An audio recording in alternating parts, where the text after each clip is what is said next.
Hi guys! So today I'm going to be doing a little bit of a gum chewing ramble about some items that I picked up this week.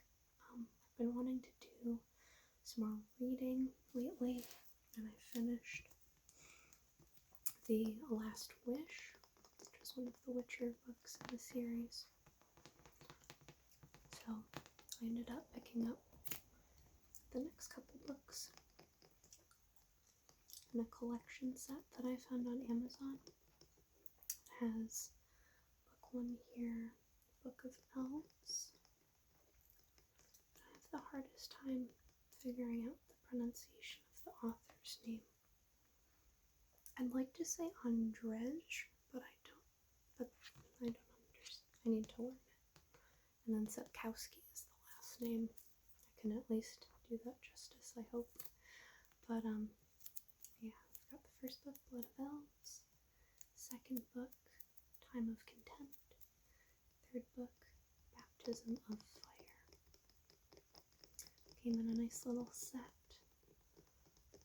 For the Easter holiday, I'd gotten an Amazon gift card as a present. And this came out to be, I think, about $25. So it was really perfect. I just thought the little box set was really cute. It's got the little wolf emblem here that they like to use.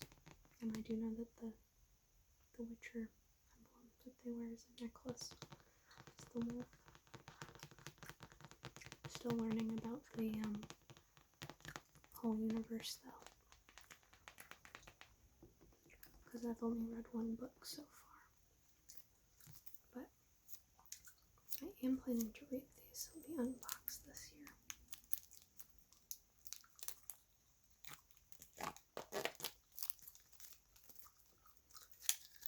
Just a really cute set.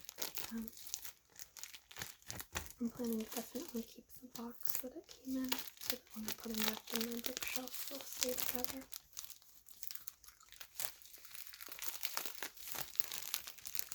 Nice crinkly plastic here.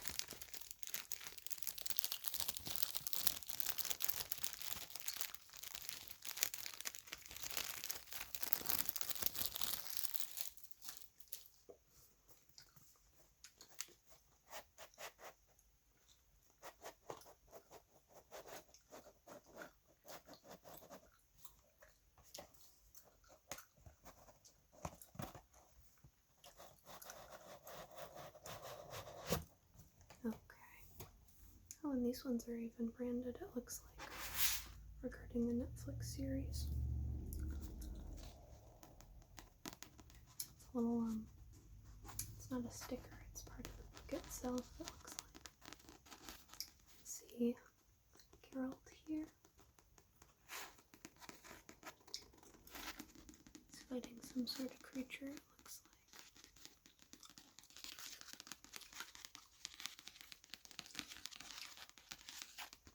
Or he's ready to go into a building. It looks like it's burning. But I really like these paperbacks. The one I had before is a bit smaller because I kind of ordered the cheapest option. But for some reason I've always been a paperback person. The type that likes to kind of curl up in bed with a book and I'll fall asleep. And it can hurt if you roll over on a hardcover.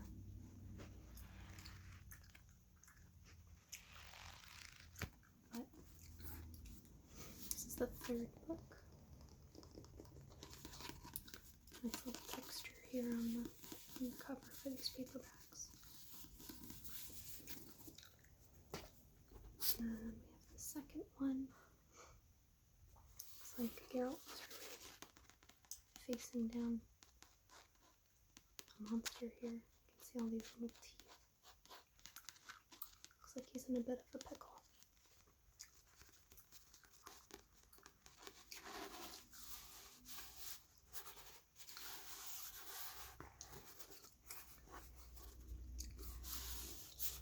I have all the other books listed here on the back. It can be helpful if you're someone like me and hasn't really read many of them yet. I was looking to read them all.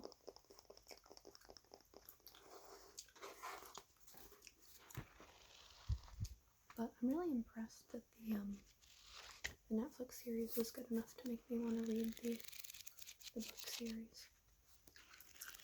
I hadn't really played any of the games or anything like that when I watched it, but immediately upon finishing it, I was like, I need to go back and read. So I'll have some serious reading to do. And first one, Blood of Elves. I've got Gerald here. Looks like he's been in a tussle. He's standing before a big castle, it looks like.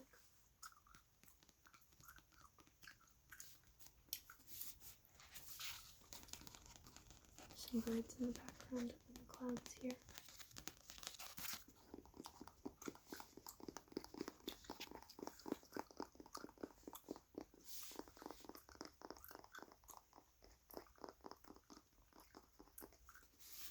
But these should be some pretty good reads. I'm really excited for them. And I'm kind of getting to the point where I'd like to start building a bit of a library collection. When I was a bit younger, I didn't care so much about that, but now it sounds like a pretty good idea. So if like friends come over and they're talking about a book they want to read or recommendations, I actually have some on hand.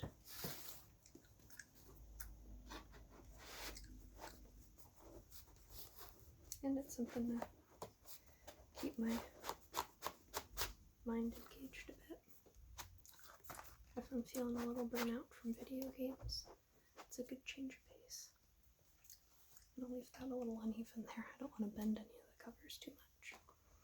But one of the next things I picked up is Scorpion King, Sword of Osiris.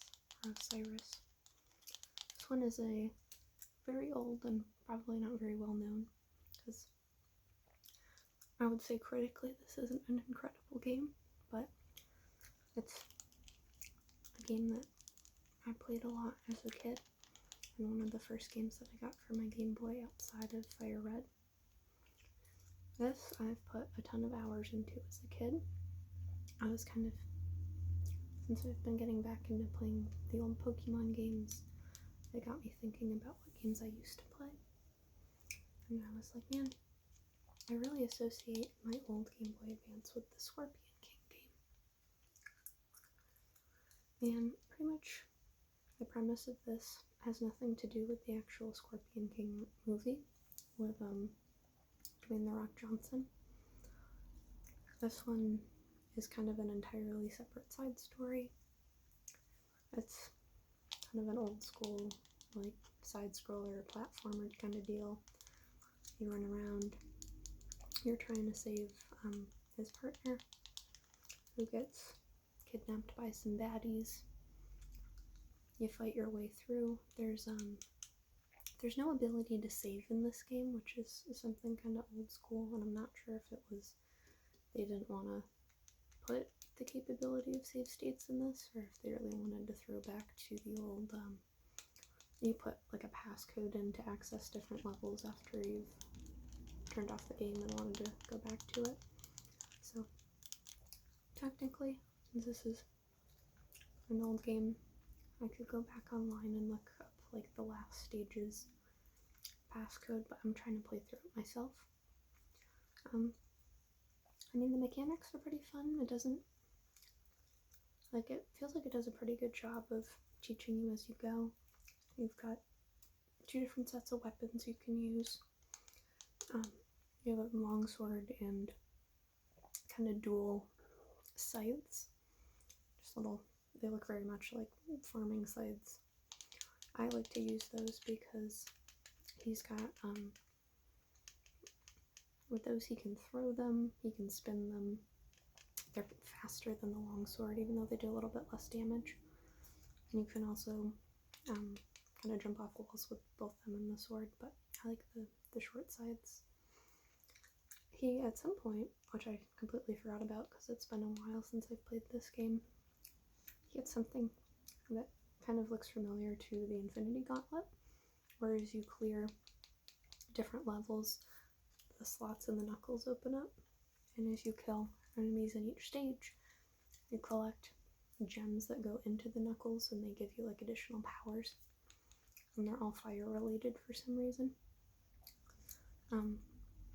So like 1 gemstone coats your weapons in fire, 2 gemstones gives you weapons with fire plus a fireball floating around you, and it kind of just goes from there. And if you take damage, then you lose one of the effects. So right now I'm only on the 3rd stage. I'm kind of going slowly but surely through because it's kind of old school difficulty, so it can be a little frustrating at times, but it's really funny going back and playing through. And they modeled the sprite like precisely after the Rock's Scorpion King from the movie and from the Mummy, so it's kind of cute to play through it. So just a retro game. I picked this up on eBay. Surprisingly, they packaged it in a full like game case, which was interesting. And Dancing with the Stars in it. They just kind of put it in one of the corners and closed it and sent it that way. So I was like, I figured it would come in a little envelope or something, but I got a whole big package, but kept it safe. It was honestly like $3 because nobody is really jonesing to collect or play this game except for me, so yeah, so that was a pickup I got. That's just some fun. On the Fire Emblem front, I ended up picking a Cipher card up. It's a super rare holographic of Hubert post. It's his adult version. This is one that I didn't pull in the booster box set that I ended up buying, and he's my favorite character from Three Houses, so this was another little purchase.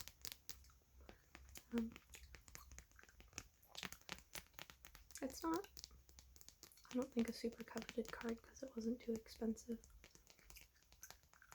I don't play the game, so I don't know if this is a good card meta-wise, but I'll probably look up the translation just so I can know what his little quote here says. I like to kind of see what they say on their cipher cards, but it's just a card I picked up.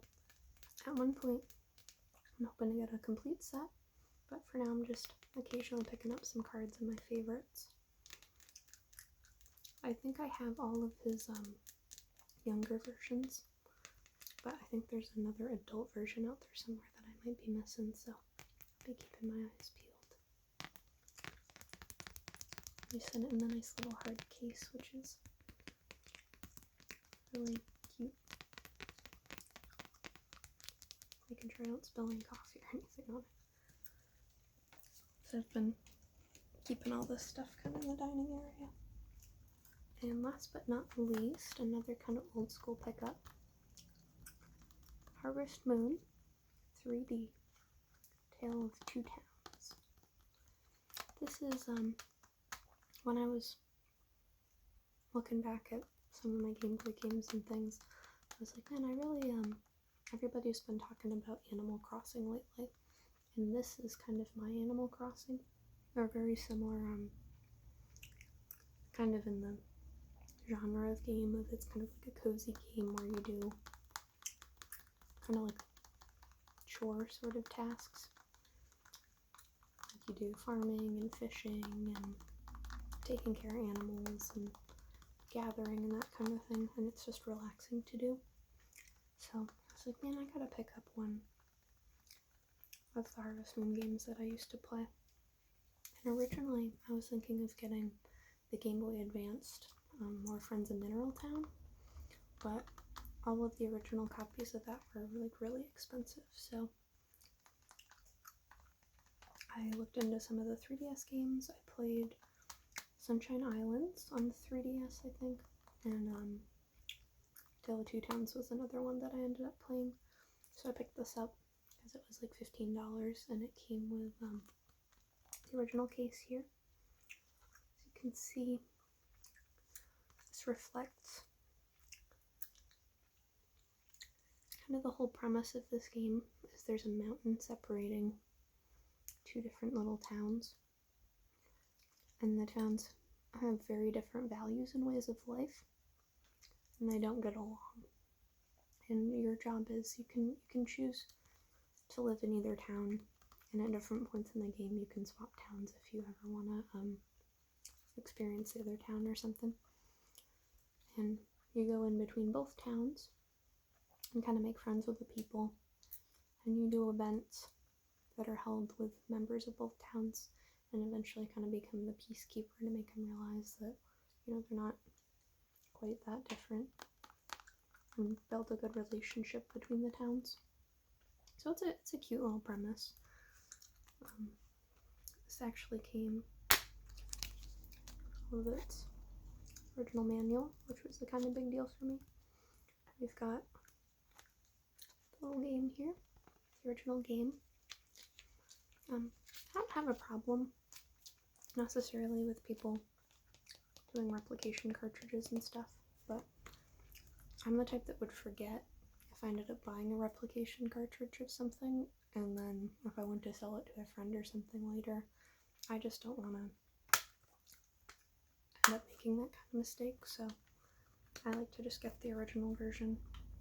That way there's no mix-up at any point in time.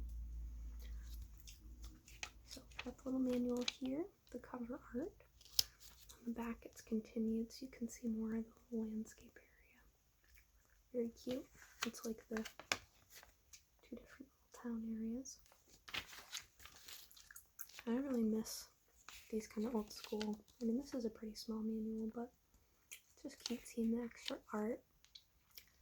I know in this game you can collect insects, and some people like to receive them, or you can sell them.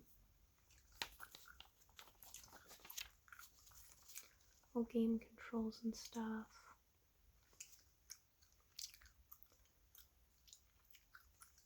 This I think has multiple saves, which is kind of exciting. I don't know the whole premise of these games. It's a slice of life sort of game. You show up, and then either, depending on the game you're playing, you're either like inheriting the farm, or you just moved in and took over the farm because it was cheap and needed some TLC. And you enter your birthday, and all of the different little villagers have birthdays, and if you give them stuff on their birthday, it'll increase their affection rapidly. Everybody has preferences for gifts and things like that. Depending on if you choose the male or female option, there are different marriage options in the game. I believe, if my memory serves me, this fellow is a blacksmith. The little panda costume he wears they definitely make the characters look unique. Yeah, here's the little critters menu. There's different, where if you capture bugs, they go in here. You can get a horse, which will make travel up and down the mountain faster. In this game, on the Harvest Moon games in general, a big deal is kind of time management. They treat each month like a season, and when you get to like the end of the seasons, I don't know if the newer games actually give you specific months, or if they just go like winter day 1, spring day 1, but you have to kind of keep track of the days. You have to keep track of the seasons, because certain plants and crops will only grow in certain seasons, and there's different birthdays in different seasons, there's different events in different seasons, and there's different things that can happen depending on what year you're in. So time management is a big deal, especially when you're starting kind of a new file. You want to get your farm built up and make money and be able to purchase more animals and feed more animals and get yourself established. And keep track of who you're making friends with and stuff. I think this one lets you have llamas or alpacas, which was kind of cute. The More Friends of Mineral Town one I played only was cows, sheep, and chickens. So any additional ones. And I really like the art style that they choose, like really cheapy art style for the characters and animals, so everybody looks adorable in these games. And there's kind of a whole, not religious, there's not like really a religion as much as they all have kind of a goddess character that they look up to, the goddess of kind of the harvest and stuff.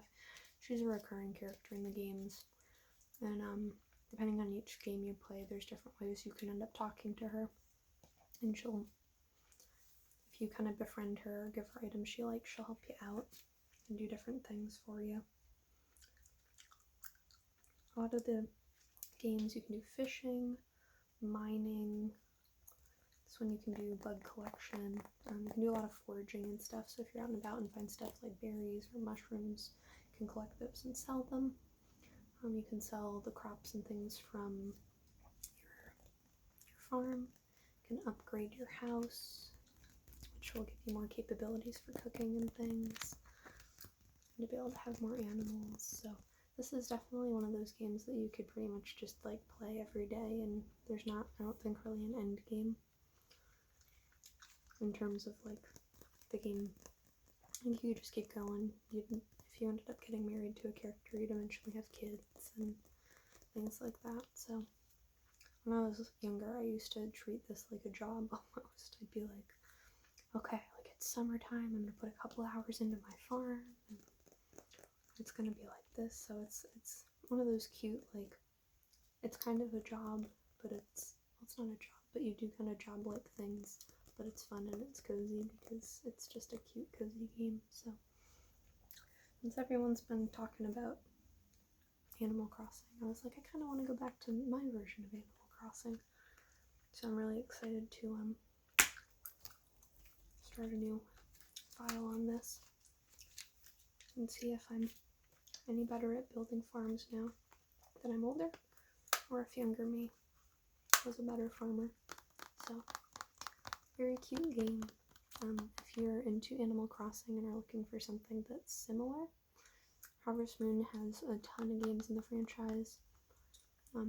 Some are better than others, but I think this one's really good. Sunshine Islands was pretty good, but it wasn't my favorite out of the four I've played. More Friends in Mineral Town, I would say, is the best one that I've played, but it goes for like $40-50 online, which isn't crazy, but for older games that aren't like Pokemon popularity, I usually like to pay closer to like the $15-20 mark if I'm rebuying them. But I'll definitely be keeping my eyes out when I go to retro game stores and yard sales and stuff to see if anyone might have a cheaper copy of that. But yeah, those are a couple things I picked up this week. Just some general stuff to add to my various collections. So thank you for watching. I hope that everybody is having a good day or night, and that you're staying safe, and that you're getting to enjoy, if springtime weather is where you're at, that you're getting to enjoy some of that. Thank you for watching, guys.